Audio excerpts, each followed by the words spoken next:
Long gone are the days, it seems, of families sharing a landline telephone. Nowadays, it seems technical skills have taken over social skills.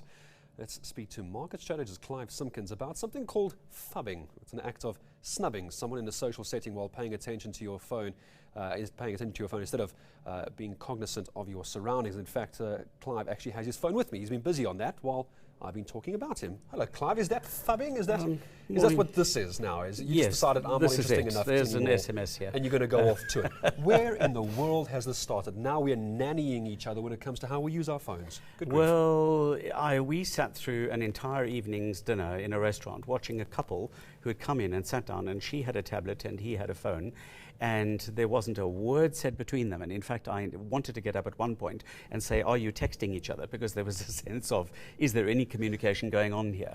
Let me put this to you. What right do you have to do that?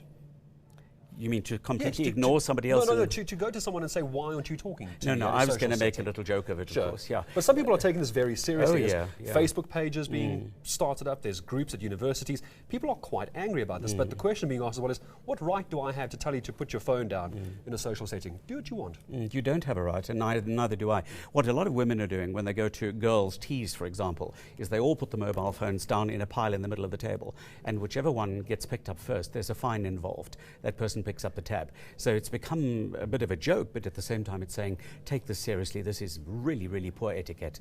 Let's talk about that etiquette for a moment. Twitter has come along, Facebook has come along, the smartphone has come along as well. There are no rules when it comes to this anymore. Where do we as a society, as a global village of people on smartphones, begin to find out what's right, what's wrong, what's urgent, and what can be dealt with later? I think what we've got to do is look at personal relationships and how they're being impacted, particularly with children. I watch with horror mothers and fathers, and I'm guilty of that as well, walking and you're answering something and there's a kid next to you and they're asking a question and you say, just a moment. So what we're doing is we're actually sidelining personal relationships, and that's where I would draw the line. So my view is, if a little person is approaching you or it's a family member, put that thing down. I really don't believe it can be that urgent. Is it a black and white situation, or is there a grey area? Let's say, for example, you and I are talking right now, and the president phones you, Clive Simpkins, wants to ask about his tie. He's not sure about the tie and the strategy he's using. Do you take the call right now on air? The answer to that is no. You know, I mean, there are going to be situations, somebody might be in church, they might be in mosque, they might be in shul, they could be in the middle of a medical examination. There would be many scenarios in which they simply could not take that call. And I think what we've got to do is, as a personal discipline, think, have I moved beyond this grey zone into being really rude with this electronic device? And the answer to that in the case of many people is absolutely yes. All right, give us a practical example. People are going to be watching at home and weekends coming up. In a social setting, what kind of fun rule could they put into place to try and get people to stay away from their phones unless absolutely urgent, but of course not trying to be offensive either? Hi, welcome to my house, put your phone away.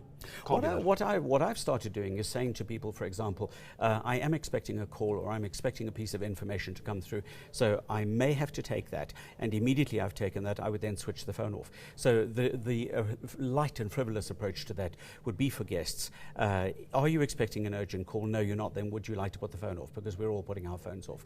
Or we leave one person's phone on so that there's a designated contact point. But it has gone too far and it's really ugly. And don't tweet and Facebook in bed at night with your partner, I think is one of the most important ones. What a phubbing great chat as well.